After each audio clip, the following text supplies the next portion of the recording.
luego hablamos, pues, sí, después de la videoconferencia, que se conecte a la videoconferencia para que platiquemos.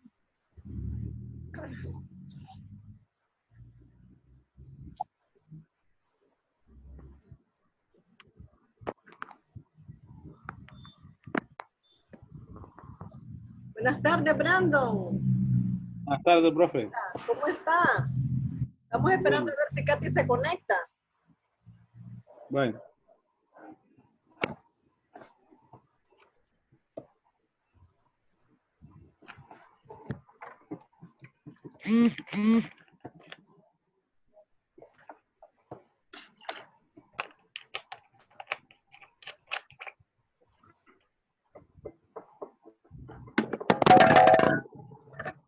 Vamos a comenzar, Brandon.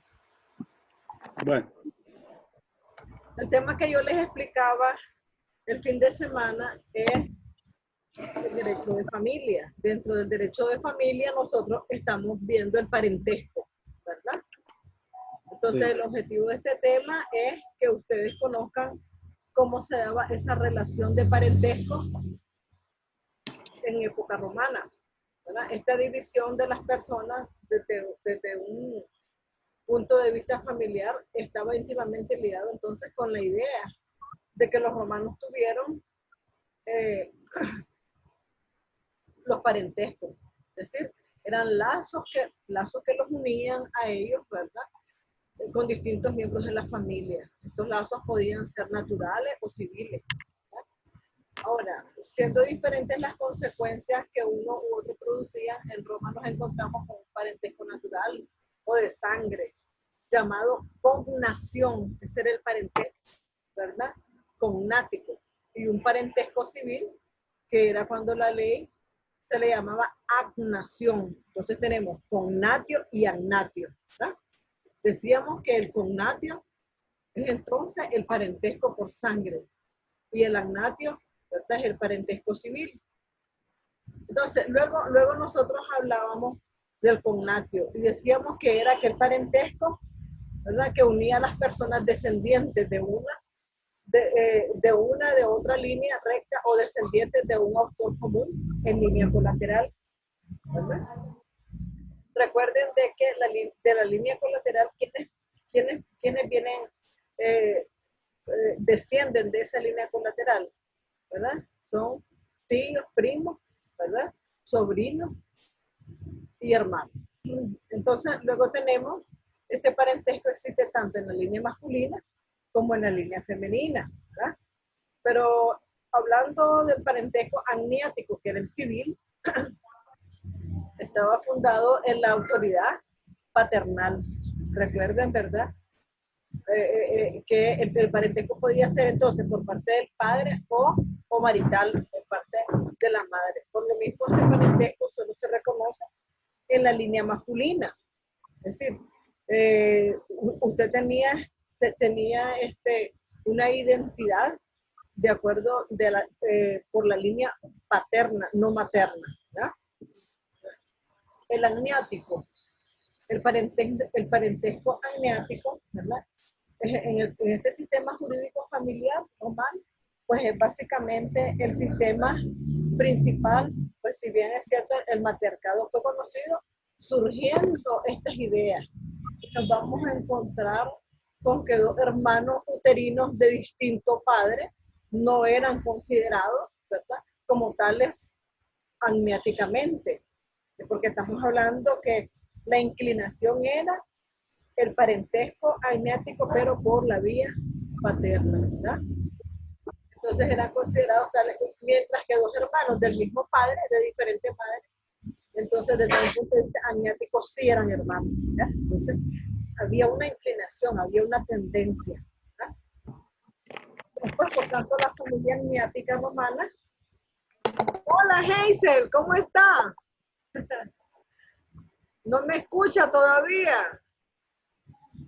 Por tanto, la familia agniática romana, entonces, se compone, dice, por todos los individuos de la familia, ¿verdad? Mediante adopción. Así, por ejemplo, los hijos de un matrimonio legítimo serían agniados, ¿verdad? ¿Cómo estás, Hazel? Hola, Brandon. ¿Cómo está, profe? Por todos los individuos de la familia, pues mediante la adopción, porque aquí ya nosotros empezamos a ver esa institución de la adopción. Así, por ejemplo, los hijos de un matrimonio legítimo serán añados entre sí, ¿verdad? Y en relación con su padre y sus abuelos paternos y con su madre, solo si ella está casada, in mano. In mano era la autoridad, la manus, era la autoridad que tenía el pater familia sobre la mujer. En consecuencia, los hijos de un hijo, pues serían agnados de su abuelo paterno y los hijos de una hija no. Siempre había esa inclinación por el varón, pater familia, el abuelo, el papá. ¿Verdad? Ahora vamos a ver la patria potestad. Ustedes saben que la patria potestad es la autoridad que nosotros tenemos sobre los hijos. ¿Verdad? Pero esta patria potestad pertenecía únicamente en tiempo de los romanos al pater familia, se llamaba padre de familia. ¿Verdad? Entonces, quien la ejercía sobre sus descendientes, ¿verdad? De forma civil o ya sea agnática también. En consecuencia, esta patria potestad, ¿verdad? Es ejercida pues por el ascendiente varón. Siempre tenemos la inclinación, ¿verdad? Hacia el varón de mayor edad. La patria potestad que pues era creada para proteger los intereses de la familia. El padre de familia era el que cuidaba y protegía a los hijos, a las mujeres. Entonces,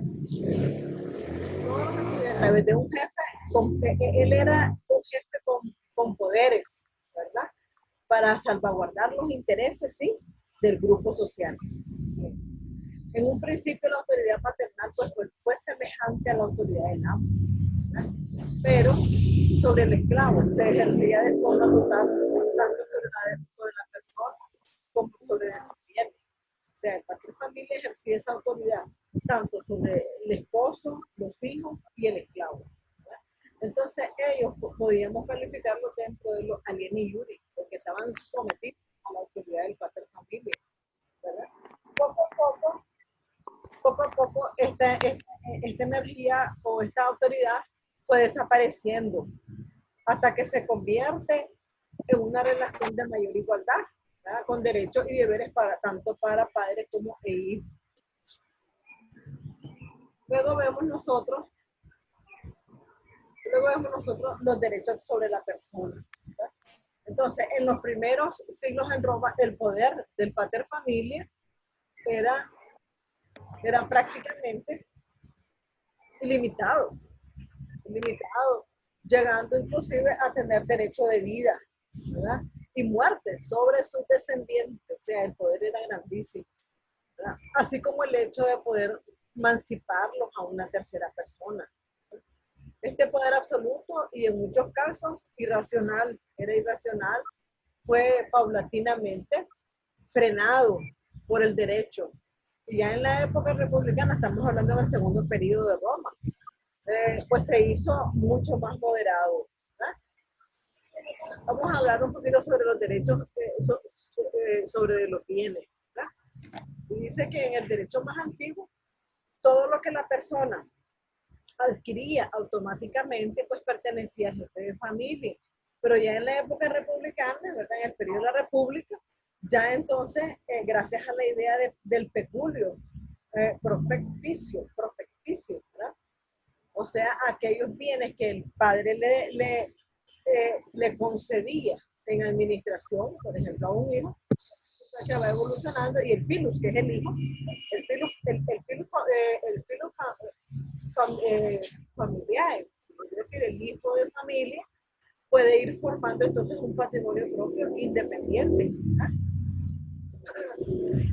Después, en época del emperador Constantino, vemos, ¿verdad?, que aparece el peculio castrense.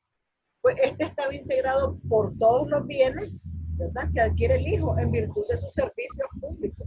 Es decir, él podía prestar el servicio militar o ser un funcionario público y él iba adquiriendo esos bienes, ¿verdad? O eclesiásticos también pudiera ser. Posteriormente también se le concede pues al hijo no emancipado, ¿verdad?, el derecho de propiedad. Estamos claros que los hijos no tenían derecho de propiedad, pero posteriormente sí se le concedió sobre aquellos bienes recibidos por herencia materna, ¿verdad? Entonces, vamos a hablar un poquito sobre las fuentes de la patria potestad. ¿De dónde se origina esa patria potestad? Pues muchas veces las fuentes principales de la patria potestad era el matrimonio, ¿verdad? La adopción y la legitimación, ¿verdad?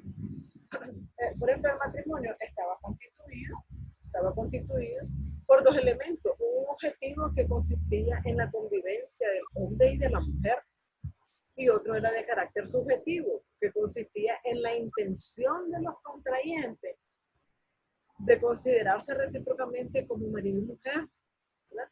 Elemento que se llama affectio maritati, ¿verdad? El matrimonio estaba constituido pues, por esos dos elementos, pero en la convivencia del hombre y la mujer y todo de carácter subjetivo que consiste en la intención, decíamos, del contrayente de considerarse recíprocamente como hombre y mujer, ¿verdad? La affectio maritalis, que es esa relación de marido, se exterioriza por el honor matrimonio, ¿verdad? Por el matrimonio. Esto es el trato de los esposos, que los esposos se dispensan, ¿verdad? En público. Ellos se daban buen trato ante los demás, muy especialmente el que el marido da a la mujer, quien debe compartir el rango social de aquel y gozar de la dignidad de esposa. Estamos hablando que la mujer tenía que ser digna, la dignidad de esposa, y se consideran pues como hijos legítimos aquellos nacidos después de 180 días, contados desde la celebración del ritual nupcial, es decir, de las nupcias, ¿verdad? O bien dentro de los 300 días contados desde la terminación del matrimonio. Entonces, para impugnar, por ejemplo, la legitimidad o no del producto nacido, porque estamos en el problema, ¿verdad?, de que el niño será hijo legítimo del uno o del otro. Entonces, en las circunstancias podía existir prueba en contrario, ¿ves?, por parte del marido, de los herederos, de aquel o de la madre de la criatura, en el sentido de demostrar que no había existido relación carnal alguna entre ellos, ya fuese por viaje, enfermedad o por impotencia.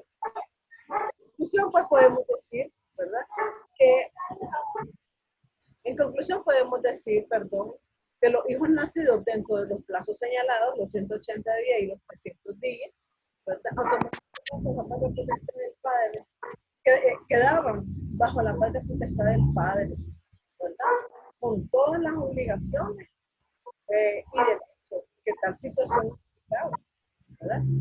Este padre de familia tenía todas las obligaciones y los derechos sobre estos hijos, ¿verdad? Cada vez más un carácter que se procede en el caso de las hijas desde la época de Augusto. Estas tienen pues derecho a que el padre le dé una dote. Ya aquí ya miramos nosotros que a las hijas se les da una dote, ¿verdad? Cuando iban a contraer nupcias. Entonces, en el momento de contraer matrimonio, dote que debe de entrar en relación directa con la fortuna, ¿verdad? Con el tiempo en Roma se introdujo la costumbre de origen oriental, la costumbre de origen oriental, pues de entregar una cantidad de dinero, ¿verdad? Esa era la dote, una cantidad de dinero que le llamábamos, antes le decían arras, igual. Hoy nosotros hacemos un simulacro cuando nos casamos, ¿verdad?, por el eclesiástico, de entregar las arras de una mano, de la mano de la mujer al hombre o del hombre a la mujer, ¿verdad? Y simboliza la fortuna que ellos van a tener el día en que ellos ya tengan una vida de esposo, ¿verdad? Entonces, en caso de que no se llevara a cabo por cualquiera de los contrayentes, el culpable perdía las arras entregadas, ¿verdad? Esto es en tiempos de los humanos. Entonces, luego tenemos que habían unas condiciones para que fuera válido el matrimonio. Y entonces teníamos que Uno era la pubertad de los futuros esposos, el consentimiento de los esposos, el connubio, ¿verdad? Entonces, todas esas eran condiciones para que este matrimonio pudiera tener validez. Si hay algo que no entiendan, jóvenes, pueden hacer preguntas. Jóvenes, Brandon, ¿Has entendido? ¿sí? Sí, le capté la idea que es el anatio, Sí, les quería decir, que es el parentesco civil. ¿cómo dice? Le Perdón. capté la idea del parentesco civil. Sí, es decir, ahí estamos viendo el parentesco, ¿verdad? El parentesco era cognatio o agnatio, ¿verdad? El cognatio era por la sangre y el agnatio era el civil, ¿verdad? Sí, yo le capté la idea. Contrae matrimonios y esas cosas, ¿verdad? Entonces, Bueno, vectio maritatis, que era el trato entre los esposos, ¿verdad? Y entonces, y así vamos viendo. Estamos ahorita abordando esta segunda unidad que es el derecho de familia, ¿verdad? Todavía estamos enteros por desarrollar, pero ya estamos en la segunda unidad. Ahora, en cuanto a las preguntas, ¿verdad? Yo tengo un grupo que es el de ustedes, el grupo de Román, que es para que nos podamos poner de acuerdo, ¿verdad? Con los cuestionarios. ¿Se acuerdan que en clase estuvimos hablando sobre esto, verdad? Entonces yo les voy a enviar a ustedes. Miren, para este fin de semana tenemos examen primera y tercera hora, ¿verdad? Significa que ustedes tienen conmigo la segunda hora. Entonces, segunda y cuarta hora va a ser de este fin de semana al otro, ¿verdad? Entonces, ya bueno. para entonces, dígame, Brandon. Sí, ya le estoy viendo. Sí. Entonces, ya nosotros nos hemos puesto de acuerdo con los cuestionarios para la otra semana, ¿verdad? No se preocupen. Pues porque ahorita no nos podemos ver en físico, pero por eso aprovechen ahorita a hacer cualquier pregunta. Vamos. Es que solo yo puedo entrar. Hazel, a ver, Hazel. ¿Cómo no? Hazel está conectada, pero parece que no tiene audio. Hazel, No, dice que no se pudo porque no la aceptó usted. ¿por qué no? No la aceptó. ¿Cómo no lo voy a aceptar?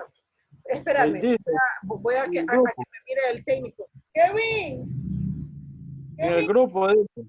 Hazel no puede entrar porque dice que no la acepté. Kevin, mírame esto, amor, por favor. Ya vamos, Hazel. A ver, Hazel. Brandon, decirle a Hazel que estamos ahorita conectados.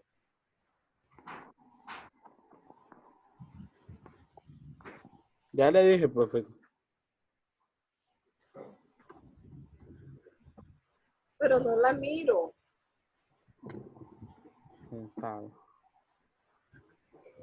Bueno, ¿alguna pregunta, Brandon? No, profe, todo claro. Está bien. Entonces, estaba explicándoles yo la clase que les puse en el aula virtual, ¿verdad? Sí. Si tienen alguna pregunta, está bien facilito. El tema es el parentesco, las fuentes de la patria potestad, cómo eran tratados los bienes, ¿verdad? Recuerden que en aquella época los sui iuris tenían libertad para comprar, para casarse, comprar bienes, casarse. En cambio, los alieni iuris no. ¿Quiénes eran los alieni iuris? Los hijos, la esposa. Esos son los que estaban sometidos, pero se llama alieni iuris, alienados, sometidos. ¿verdad? Entonces, ellos no tenían derecho. ¿verdad?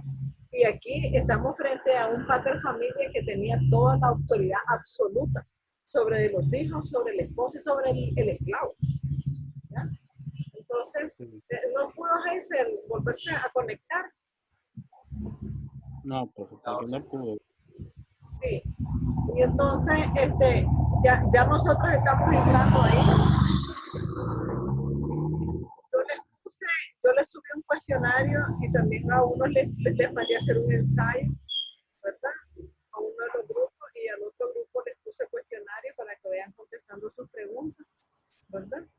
Para el grupo que le puse el ensayo, les voy a mandar por el WhatsApp las preguntas, para que lo tengan, pues. que es el grupo, creo que es el... ¿A ustedes qué les tocó, Brandon?